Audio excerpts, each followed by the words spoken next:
Entonces, damos inicio, ¿sí?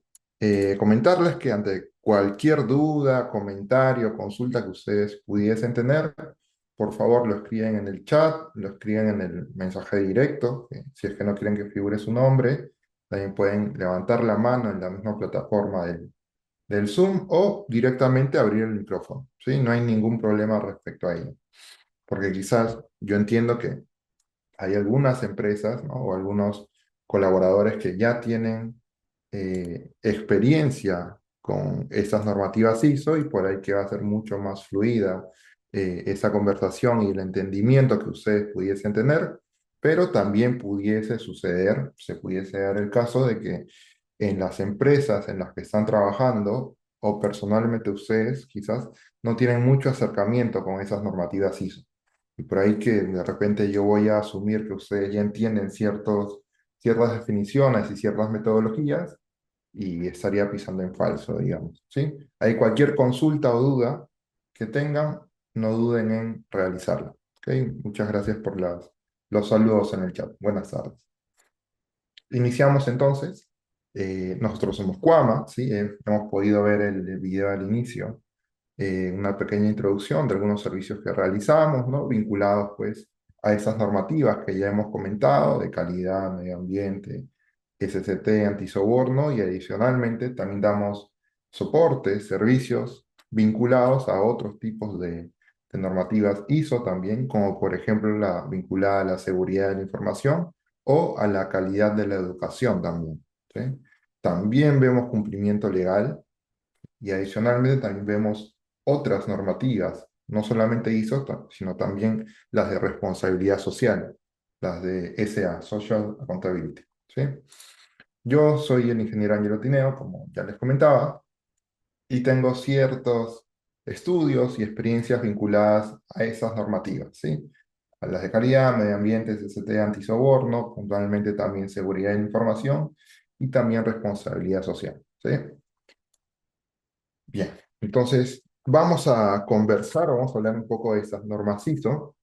Como bien sabemos, estas normativas son estándares internacionales, ¿sí? Que no solamente son reconocidas aquí en Perú, sino que en caso ustedes, ¿no? Quieran que sus empresas negocien, tengan ciertos vínculos comerciales, ciertos vínculos estratégicos con algunas otras empresas, quizás de países cercanos, países de la región o países que están un poquito más lejanos, ¿no? En Europa, Asia o inclusive en Norteamérica, estas certificaciones pues les van a servir para que cumplan con los requisitos que tienen esos potenciales clientes, ¿sí? Respecto a sus proveedores, es decir, a las empresas en las que ustedes laboran actualmente, ¿correcto? Estas normativas ISO que estamos comentando tienen una serie de requisitos, una serie de exigencias y en ese sentido, nosotros al momento de auditar o ser auditados o verificar la implementación de cada una de estas cláusulas, nos regimos de la última versión, ¿sí? En temas de calidad, por ejemplo, tenemos la ISO 9001 que aborda la versión del 2015. Lo mismo sucede con la ISO de medio ambiente, la 14001. Sin embargo, la ISO de SCT, la 45001, tiene una versión del 2018. Sí, eso lo vamos a ver en breve. Entonces, cuando ahí me escuchan hablar de versión, es porque es el año en el que salió esta última iteración, la última redacción de esas normativas. ¿Y con qué frecuencia, cuál es el ciclo con el que salen estas nuevas versiones? Usualmente salían cada 5, 6, 7 años. Ahora se ha estado demorando un poco más por el tema del contexto mundial que hemos pasado ya en 2020, 2021, ¿no? Hace algunos años ya, pero eso ha pues eh, vuelto más lento el proceso de actualización de esas normativas, ¿sí? Entonces, este flujo o este ciclo de actualización justo va a entrar. Ah, muchas gracias por los saludos. Saludos nuevamente a El Salvador, país hermano. Entonces, estos cambios de las normativas ISO justo están sucediendo ahora, ¿sí? Ya tenemos algunos cambios vinculados a la normativa antisoborno, la 37.001, cuya última versión era la del 2016, pero este año ya salió la actualización, la versión del 2025, y que viene vinculado a ciertos cambios. Si bien no es un cambio drástico en el sentido de que cambia la entidad o la identidad de la normativa, si no es tan fuerte o tan forzado este cambio, sí hay ciertas ligeras variaciones en nomenclatura e inclusive se está incluyendo alguna cláusula adicional, ¿sí? Para que se respete la lógica y la estructura, ¿sí? Que siguen otras normativas, como la principal o la más conocida, que es la de calidad, ¿sí? En ese sentido, la duda es por qué se estarían actualizando las normativas ISO. Una pregunta bastante intuitiva, y es que esto obedece, ¿sí? A los cambios que se tienen, ¿no? En entorno global, tema económico, tema regulatorio, las prácticas que ya se van tomando, las mejores prácticas, que antes eran, digamos, voluntarias, eran algo bueno, algo puntual, pero que ahora está siendo básicamente obligatorio, ¿sí? También hay una mayor exigencia de partes interesadas, especialmente de los clientes y de los entes reguladores, entes fiscalizadores, que por ahí que potencian las exigencias a nivel, claro, nacional y también a nivel global, ¿sí? Y otros aspectos, ¿no? Vinculados también a sostenibilidad, a la gobernanza, a la ética y a la alineación de otras normas, ¿correcto? Bajo esta estructura armonizada que es la estructura de alto nivel, el nexo SL, ¿sí? Adicionalmente, y vinculado a ese tema de contexto global, ¿sí? Hace poco, el año pasado, en 2024, tuvimos un amendment, ¿sí? Tuvimos un anexo, básicamente, una adenda, que estaba vinculada al cambio climático, ¿sí? Si ustedes han estado recibiendo auditorías este año o el año pasado, seguramente que el auditor, continuamos, el auditor les ha mencionado este punto, ¿sí? Vinculado pues a los objetivos, ¿no? De responsabilidad social o de cambio climático. Tenemos una consulta en el chat. Es correcto, estimado José. El certificarse en las normativas ISO es netamente voluntario, no es obligatorio, ¿sí? Sin embargo, cada día, cada año, las empresas básicamente se sienten obligadas a certificarse bajo esas normativas. ¿Por qué? Porque la competencia se certifica.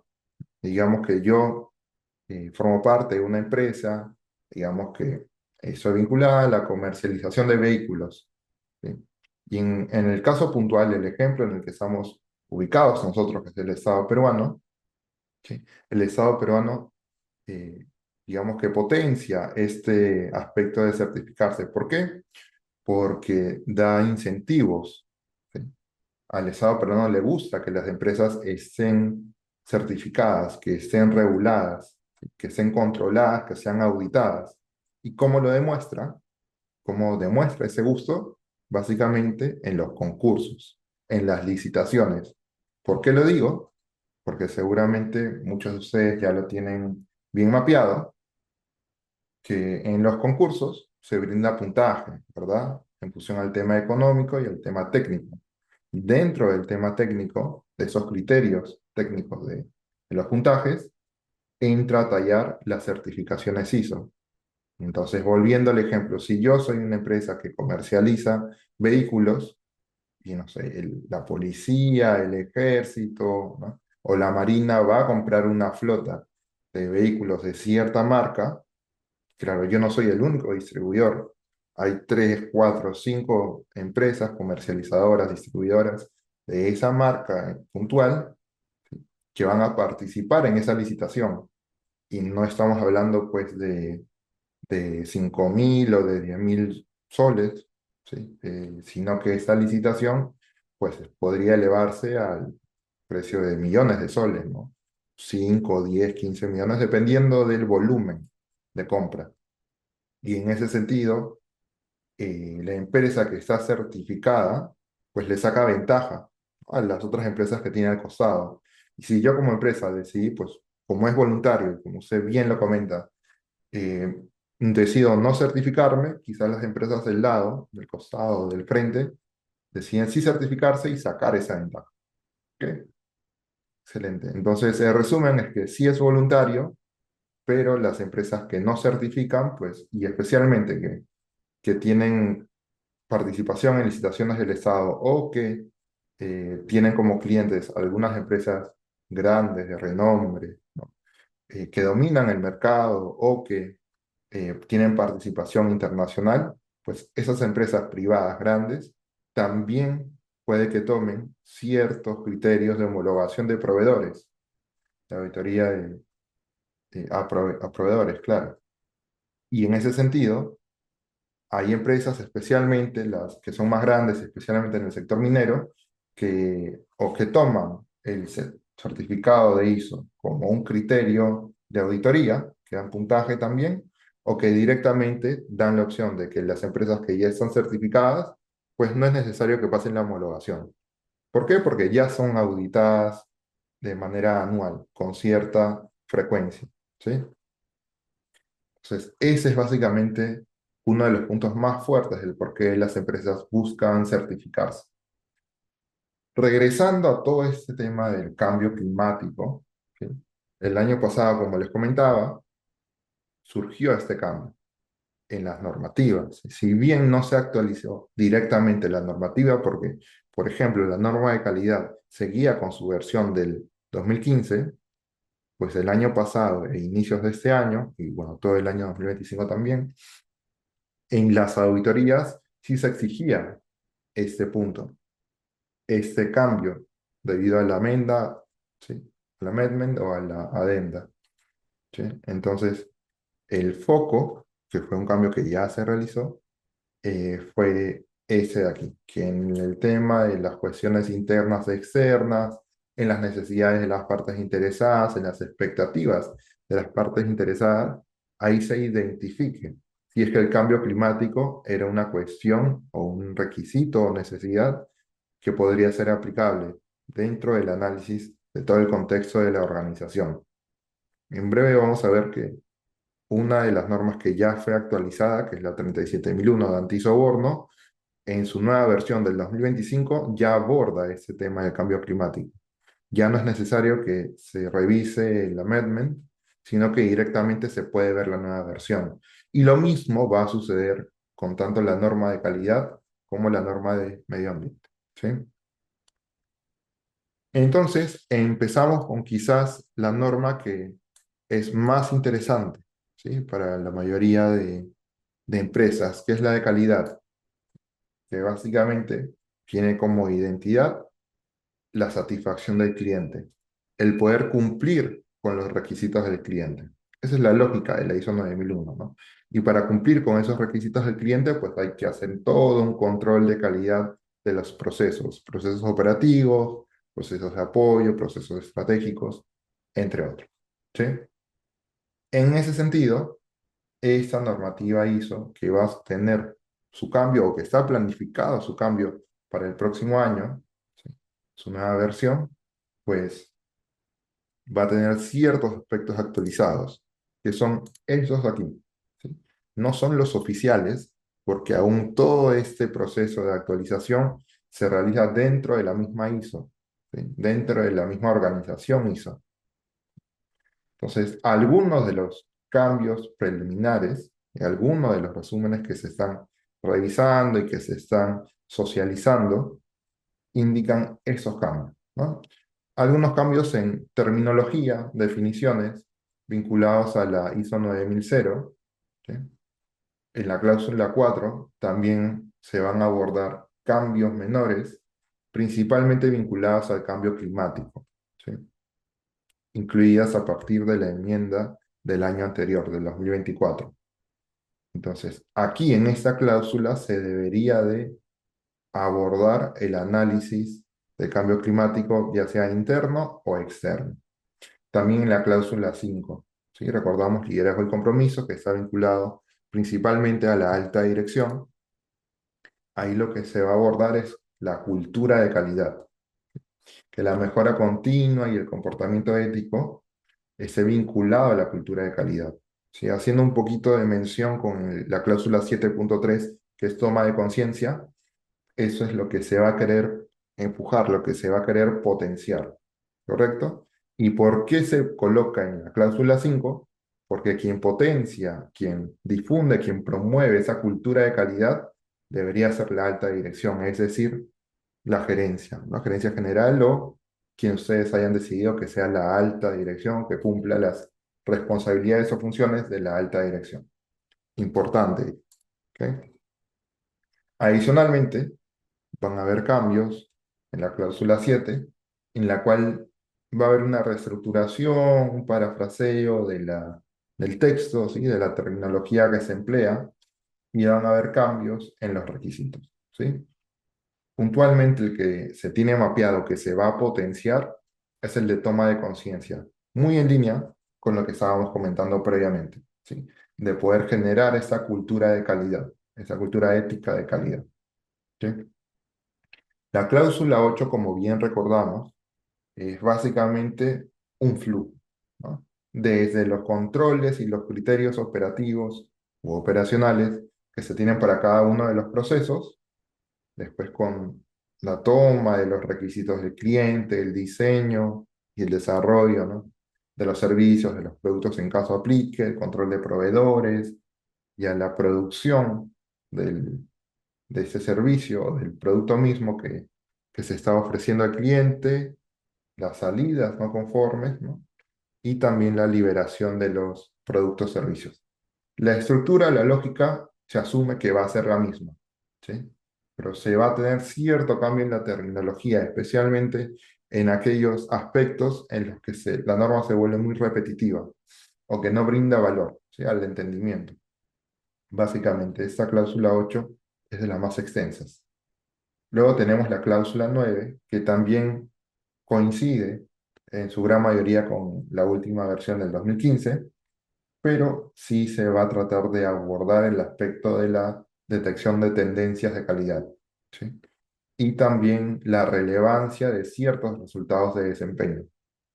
Ahí recordamos que hay una evaluación, seguimiento, análisis, medición del desempeño. Ahora también se va a evaluar si es que es relevante el resultado que se ha obtenido, ¿ok? Y en la cláusula 10, que es una cláusula muy puntual, muy simple, se estaría abordando una orientación adicional sobre la mejora continua, ¿sí? Porque claro, actualmente la mejora continua se aborda de manera general. Se aborda, básicamente lo que nos dice la norma es que mejoremos continuamente, que abordemos las oportunidades de mejora y básicamente eso es lo que aterriza, ¿sí? Ahora se va a dar una orientación adicional, una orientación un poquito más clara, ¿sí? Esa es la lógica de la 9001 o de la actualización de la 9001. Es bastante simple y cambiaría un tema de nomenclatura. Potencialmente también se va a dejar de lado el tema de conservar y mantener información documentada, sino que directamente se va a hablar de información documentada, ¿sí? Entonces, la importancia de este cambio, ¿cuál sería? En primera instancia, que ustedes deberían tenerlo mapeado, porque si su empresa ya está certificada, ¿sí? Y se tiene un cambio en esa normativa en el 2026, entonces la casa certificadora que los ha auditado les tiene que comunicar cuáles van a ser los plazos, cuáles van a ser los lineamientos, cuáles van a ser las modalidades para que ustedes se puedan adaptar a esta nueva versión de la normativa, ¿ok? Les debería de brindar su misma casa certificadora varias opciones para que ustedes se puedan acoplar, ¿sí? También con fechas y un cronograma claro y que sea transparente. Entonces, el objetivo de esta actualización es que se pueda realinear el sistema de gestión de calidad con los objetivos estratégicos. Se está tratando de cerrar brechas entre la visión que tiene la alta dirección o la gerencia y lo que se indica en el sistema de gestión. También hay una fuerte eh, prioridad hacia la cultura de calidad, hacia la cultura ética, ¿sí? Antes no se mencionaba ello, simplemente se mencionaba toma de conciencia, sensibilización respecto a estos puntos: política, procedimientos, riesgos, el aporte de la eficacia del sistema de gestión, ¿no? ¿Qué podría pasar si incumplimos? Ya no nos quedamos en ese punto, sino que ya tratamos de elevar el estándar a una cultura de calidad. ¿Sí? El siguiente aspecto que estamos abordando es el de medio ambiente. La lógica es muy similar. ¿Sí? Ahora en esa nueva actualización, ¿qué es lo que se quiere abordar? Es el sistema de gestión ambiental, es nuevamente el cambio climático, que ahora sí debería tener una aplicación necesariamente en la metodología que empleen para la identificación de cuestiones internas, externas, que seguramente ustedes emplean un FODA o un análisis de fuerzas de Porter, ¿no? O al PESTEL o alguna variante, ¿sí? Inclusive recordemos que en la versión actual no nos exige que eso se mantenga como información documentada. Si en una auditoría nos exigen que eso esté documentado, pues no podría tener un hallazgo en ese sentido, ¿sí? Pero sí tendrían que evidenciarlo de alguna manera que la organización sí comprende el contexto, ¿sí? Que básicamente se daría mediante las consultas o las entrevistas directas, ¿no? En esa nueva versión del 2026 es muy probable que ahora sí nos pidan que esta información del contexto se encuentre documentada. En el capítulo 5 cambia un poco la terminología, ¿no? En vez de cumplir con obligaciones de conformidad, con las obligaciones requisitos legales, ahora se emplea el término satisfacer, que es muy similar, ojo, pero están teniendo cambios leves en terminología, ¿no? Muy similar a esta que hemos comentado como ejemplo. La norma 14001, en el capítulo 6, solamente tiene cláusula 6.1 de riesgos estratégicos y aspectos impactos ambientales y 6.2 de objetivos. Ahora lo más probable es que se tenga una nueva cláusula, que es la 6.3 de control de cambios o de gestión de cambios, que se ha vinculado, claro, al sistema de gestión. Hasta el momento, la única normativa que tenía, de las mencionadas, claro, la única normativa que tenía esta cláusula 6.3 era la norma de calidad, ¿sí? La 9001. Ahora, en este año, la nueva versión de la norma antisoborno ya tiene esta nueva cláusula del 6.3, que es muy similar a la de calidad, ¿sí? El foco es el mismo. La redacción también es muy similar, pero un poco más simple. Ahora, nuevamente, sí, o adicionalmente, esa normativa de 14.001 en su nueva versión también va a tomar esta práctica de tomar la cláusula 6.3, ¿sí? Para ello tienen que tenerlo mapeado, ¿sí? Deben de mapear este cambio y la nueva auditoría que ustedes pudiesen tener ya para el 2027 deben de evidenciar el cumplimiento de esa nueva cláusula, ¿ok? Todo, claro, coordinándolo con su casa certificadora. En el capítulo 7 nuevamente, como comentábamos antes, va a haber un cambio en la terminología. Ya no es conservar ni mantener, que antes conservar hacía mención básicamente a los formatos o registros, y el tema de mantener hacía mención a los procedimientos, políticas, ¿no? Aquellos documentos en donde se aterrizaban los lineamientos. Eso era mantener, conservar, eran las evidencias, los registros, ¿sí? Ahora eso se está dejando de lado porque no tenía mucho valor el diferenciar estos dos verbos, ¿sí? Ahora básicamente estaríamos hablando de información documentada disponible, o que este cumplimiento o estos registros se deben tener como información documentada disponible, ¿sí? En el capítulo 8 recordamos que tanto la 14.001 como la 45.001 hacen énfasis, hacen mucho enfoque en las empresas subcontratadas, ¿sí? En las empresas tercerizadas, básicamente. En ese sentido, acá hay un cambio de denominación. Ya no habla de procesos, o no hablaría de procesos subcontratados, sino que ahora se van a denominar procesos, productos o servicios proporcionados externamente, ¿sí?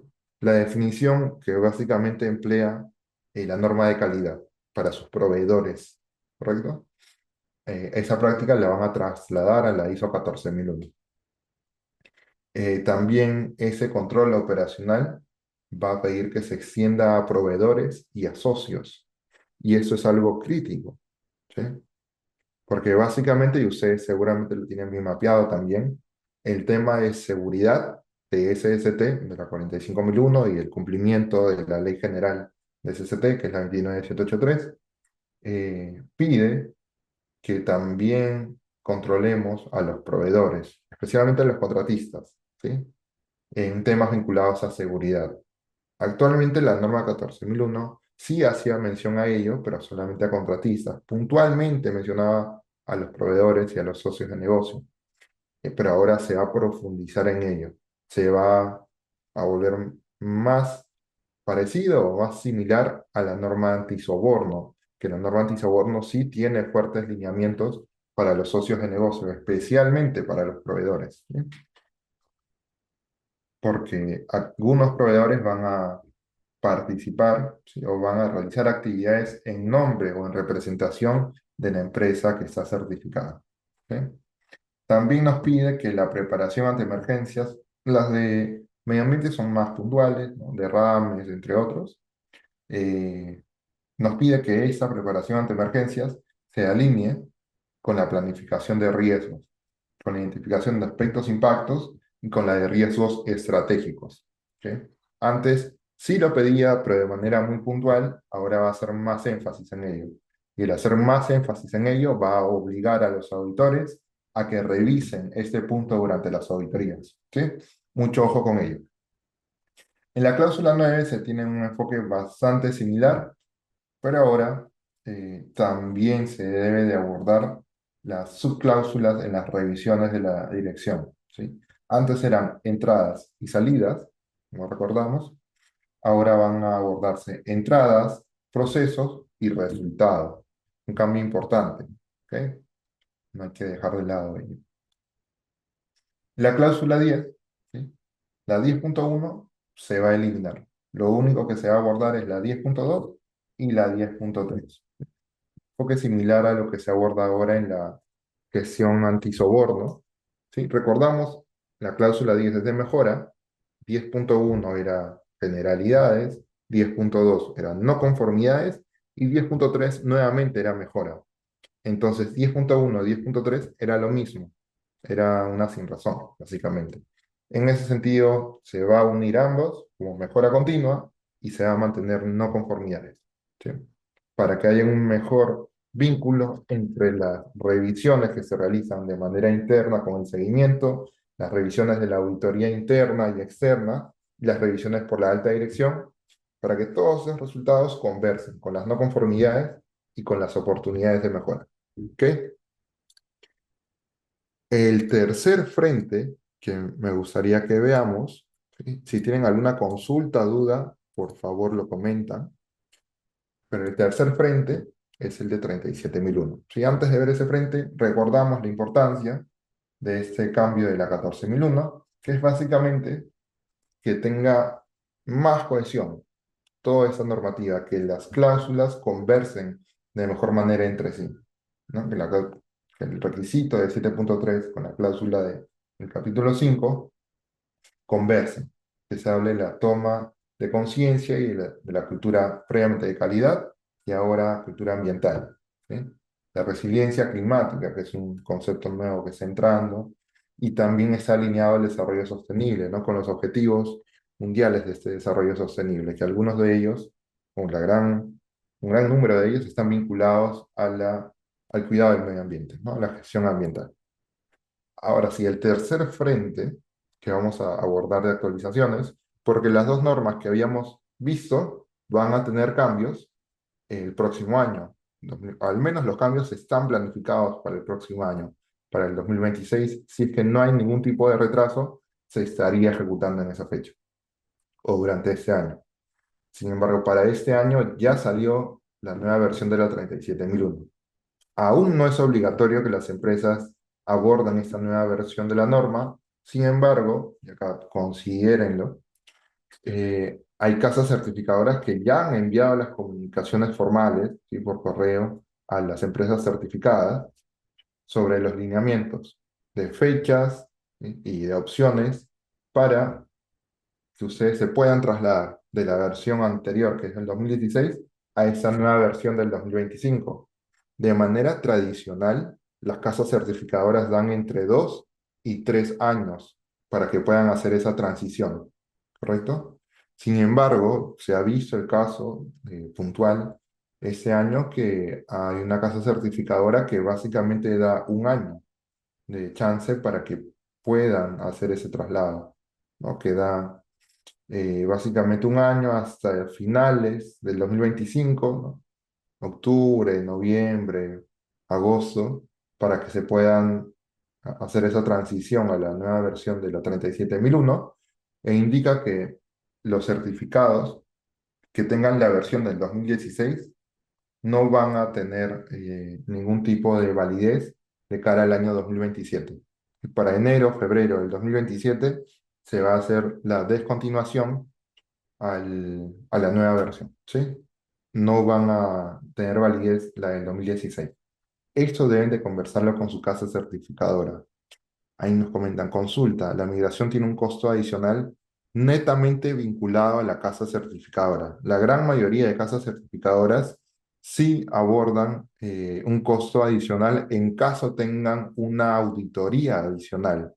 ¿Sí? Lo más probable es que dentro de las opciones ustedes tengan estas metodologías, ¿no? Por ejemplo, si ahora para el 2026 les toca una auditoría en mayo, ¿sí? Y que es su primera auditoría de seguimiento, tienen que conversar con la casa certificadora. Pudiese pasar que, digamos, esa auditoría de seguimiento dura 3 días y que les indiquen, no, se va a mantener la misma duración de las auditorías, van a ser 3 días, pero lo que se va a auditar es la nueva versión de la norma, que tiene cambios ligeros. Ojo, como hemos comentado de las dos normas previas, la 37001 también tiene cambios ligeros. Y la misma casa certificadora diga, como no hay un cambio en las fechas o en las horas auditor o días auditor, en ese sentido no va a haber un costo adicional. ¿Ok? Puede que tenga un costo adicional puntual por un tema de gestión interna, pero si es que no se aborda esa actualización en mayo, digamos, sabiendo que durante el 2026 se vence, tendrían que realizar una auditoría adicional. Sí, ese es otro caso.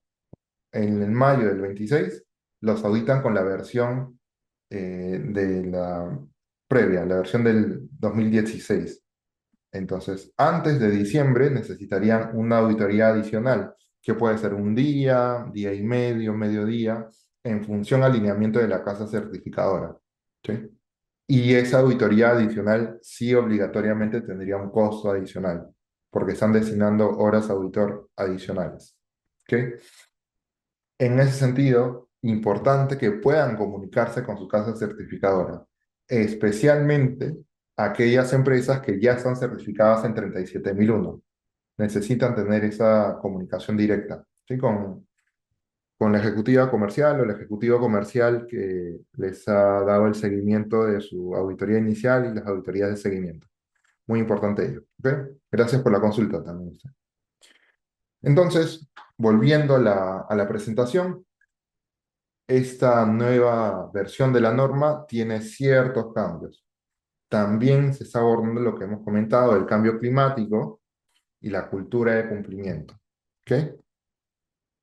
En ese sentido, acá vamos a hacer un desglose más interesante de las cláusulas. ¿Sí? Comenzamos con el capítulo 4 y acá se indica pues, que ahora sí la organización debe determinar si el cambio climático es un asunto relevante. ¿Sí? Eso se aborda en el contexto de la organización en 4.1 y en 4.2 también se indica, ¿no? Que las partes interesadas pueden tener requisitos relacionados con el cambio climático. Entonces, recordando el 6.1 de la normativa, y bueno, el 4.5 también, nos indica que consideremos las cuestiones que se han abordado en el 4.1 y el 4.2 para determinar los riesgos y oportunidades de soborno, ¿sí?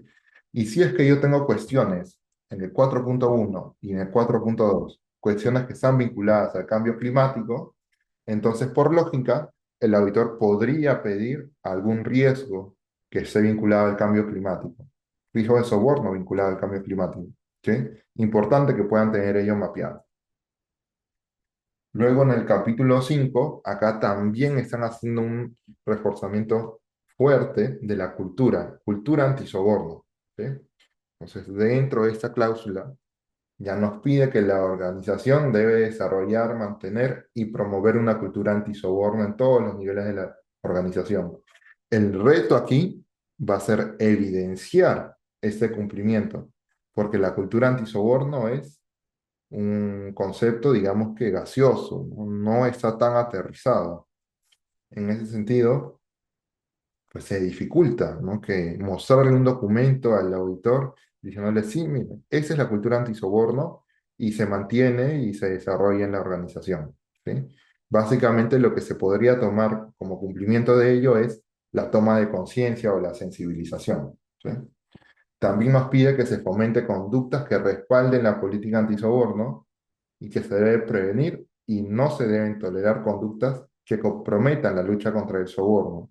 Entonces ya estamos jalando otras cláusulas, otros requisitos, ¿no? 8.9 de canales de denuncia básicamente y 8.10 vinculados a la investigación del soborno.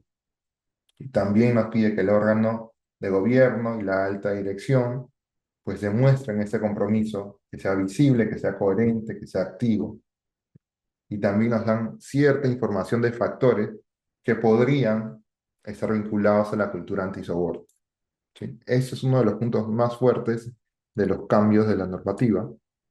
Otro punto fuerte, ¿sí?, vinculado a ese tema de la cultura antisoborno es la evidencia, que era lo que contaba. El rol, los objetivos del sistema de gestión antisoborno, las responsabilidades que se han designado, que todo esto esté correctamente documentado, que se practique, ¿correcto? También que se comprenda toda esta relevancia de la cultura antisoborno dentro de la organización. Entonces, cuando les hagan las consultas, las entrevistas individuales a los colaboradores, eso va a ser uno de los puntos que van a preguntar, ¿sí? Si es que la empresa los ha sensibilizado respecto a la cultura o qué entiende usted por cultura antisoborno. Es una consulta que pudiese hacer el auditor. Es importante ello. En el capítulo 6, como habíamos comentado, se va a hacer esta nueva integración o se va a colocar esta nueva cláusula, que es el 6.3 de planificación de cambio, que ya existe desde el 2015 en la normativa de calidad y que ahora también se va a integrar o se ha integrado ya a la nueva versión antisoborno. Un punto importante, ¿sí?, puntual, pero sí importante, es que el requisito 5.3 nos habla de roles y responsabilidades y el 5.3.2 nos habla de el responsable del sistema de gestión. El término que usa la normativa era función de cumplimiento antisoborno y ahora el término que emplea es función antisoborno, ¿sí? Lo ha simplificado, ¿sí? Eso es para la nueva actualización que tengan cada uno de ustedes dentro de sus organizaciones. El siguiente cambio importante es el de toma de conciencia. Recordamos, antes se abordaban 7 puntos, ¿sí?, en la toma de conciencia y solamente se tenía la cláusula 7.3. Ahora esa cláusula 7.3 se ha separado, se ha delimitado, ¿no? Ahora hay 7.3.1, 7.3.2, 7.3.3, 7.3.4, ¿correcto? 7.3.1 es netamente generalidades. Antes se tenían 7 puntos en la toma de conciencia, ahora se tienen 8 y se están separando, se están colocando 7.3.2 de toma de conciencia, que básicamente es sensibilización, por ahí un tema de afiches, de un correíto, de algún tema de recordaris de cierta documentación del sistema, pero en 7.3.3 ya no nos hablan solo de toma de conciencia, nos hablan de formación directamente. Y cuando hablamos de formación, eso se vincula al 7.2. ¿sí? De competencia del personal. Entonces, esa formación ya necesita una evidencia más fuerte. Capacitaciones, síncronas, asíncronas, también nos podrían pedir la eficacia de esas acciones. A ver, tenemos una consulta en el chat de Jocelyn. Sería oficial de cumplimiento y función antisoborno. Claro, ahí al responsable del sistema, ¿sí? Ustedes lo pueden denominar con la terminología que mejor les parezca, ¿no? Encargado de cumplimiento, oficial de cumplimiento, función antisoborno, función de cumplimiento. No hay ningún problema, ¿sí? Pero la norma, el término que le da es ella, función antisoborno. Podrían juntarlo, ¿sí? Es válido, como ustedes lo comentan, no habría ningún problema. Pero si dentro de su documentación, si es que le van a colocar, por ejemplo, encargado de cumplimiento, declaren dentro de su documentación que el encargado de cumplimiento será el responsable de cumplir con todos los requisitos que indica la norma para la función antisoborno. Ahí lo enlazan, documentan que se han enlazado, que es básicamente la misma lógica, y en ese sentido ya ustedes salen, digamos, elegantemente salen de esa exigencia y le pueden cambiar el nombre, ¿sí? Pero siempre documentando, que de cara a auditoría siempre hay que tener evidencia objetiva, no es solo suficiente el tener la declaración, ¿ok? Excelente consulta. Entonces, recordamos este punto 7.3 de toma de conciencia, lo separamos en dos, 4.4, toma de conciencia y 4 información, y adicionalmente recordamos que la toma de conciencia, ¿sí? En la versión anterior, en la del 2016, nos hacía mención a la toma de conciencia a proveedores. Directamente lo que mencionaba la norma era toma de conciencia a aquellos socios de negocio que realicen actividades en representación de la organización. Básicamente empresas subcontratadas, ¿sí? En ese sentido, la nueva versión de la norma ya no lo tiene tan pequeño o tan separado, sino que ya tiene una subcláusula, el 734. Básicamente, como dándole la herramienta al auditor. Mira, si es que la empresa no forma a sus proveedores, no capacita a sus proveedores, pone un hallazgo en 734, que es una nueva cláusula, le da la herramienta al auditor. ¿Sí? Hay que tener mapeado, hay que tener todo este tema previsto desde antes, ¿ok? Para que no nos sorprendan en la auditoría. Porque al final podemos debatir al autor, no, pero ¿por qué me pones el hallazgo? No hay una cláusula que diga eso, no hay una salida, o no, estás extendiendo demasiado lo que le pide la norma. Pues no, ahora el auditor tiene la herramienta directamente, ¿no?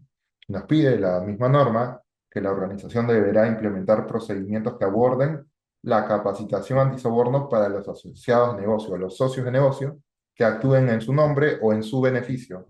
Entonces, es bastante extensa esta cantidad de proveedores o de socios de negocio que nos representen, ¿no? O que actúen en nuestro nombre. Agentes comerciales, intermediarios, contratas, consultores, proveedores críticos, distribuidores, los que podemos leer básicamente en pantalla. Importante que tengamos bien mapeado este tema, que no nos tome por sorpresa. ¿Ok?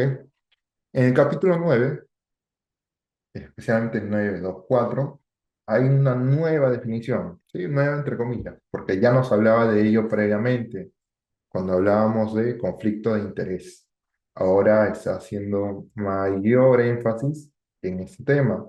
Recordamos que 9.2 es auditoría, ¿sí? Entonces nos está haciendo mayor reforzamiento en la objetividad e imparcialidad del auditor, de la persona que esté realizando la auditoría interna, ¿ok? Que es un lineamiento que ya se tenía, pero ahora se está explayando un poquito más. También van a haber algunos cambios puntuales en la alta dirección y en sus revisiones, ¿sí? En la que se les está dando más poder, mayor importancia. Inclusive antes tenía mucha importancia, tenía una jerarquía altísima, pero ahora le está colocando como uno de los pilares, básicamente, para que la alta dirección aborde todos los puntos de la normativa dentro de esta revisión. ¿Ok? Entonces, en este sentido, el cambio en la normativa ISO va a tener una repercusión importante en las auditorías. Va a evaluar la coherencia entre el contexto, el 4.1, el 4.2, y los riesgos que estén identificados y evaluados, que estén vinculados al capítulo 4, que se pueda comprender el sistema de gestión y se tenga la cultura de calidad de gestión, protección ambiental, la cultura antisoborno por parte del personal, que se revisen cómo estos factores externos son considerados y que se dé mayor peso al análisis y razonamiento vinculado a la cultura también. ¿Ok? Errores comunes frente a las revisiones de normativas ISO, ¿sí? Que es lo que se suele abordar, es que no se involucre a la alta dirección, que se aborde eso como un tema netamente interno, que se mantenga aislado el sistema de gestión y que no se integre, ¿sí? Que se vea como una carga adicional, que no se vea como algo que les aporte valor, sino algo obligatorio, y que se trate de los cambios como solo un ajuste documentario. Simplemente cambio unas líneas, unos párrafos en mi procedimiento y punto, ¿no? A ver, tenemos una consulta en el chat, Susana Rivera, una bastante. Y los socios de negocios, que son entidades del Estado, ¿cómo podría capacitarlos si el contacto es a través de una plataforma? Dame un segundo, por favor.